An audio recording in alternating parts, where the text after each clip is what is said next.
ராதே கிருஷ்ணா, வணக்கம். நான் உங்கள் சுகியம்மா பேசுகிறேன். ஏரியை காணோன்னு சொன்னால ஏரி இருக்கா இல்லையான்னு பார்த்துட்டு வந்துடலாமா? வாங்க போகலாம்.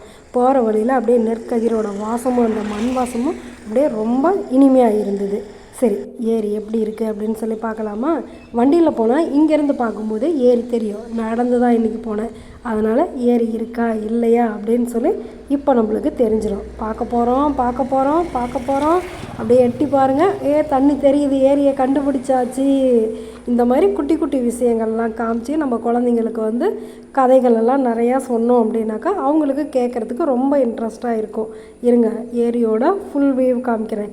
இங்கேருந்து பார்த்தாக்கா ஏரியோட ஃபுல் வியூ தெரியும். இதுதான் ஏரியோட ஃபுல் வியூ. இதெல்லாம் பார்த்துட்டு அப்படியே வரும்போது அங்கே 2 மயில் இருந்தது. அந்த 2 மயிலை ஃபோட்டோ பிடிக்கலான்னு போகிறதுக்குள்ளார 1 மயில் போயிடுச்சு. 1 மயில் தான் இருந்தது.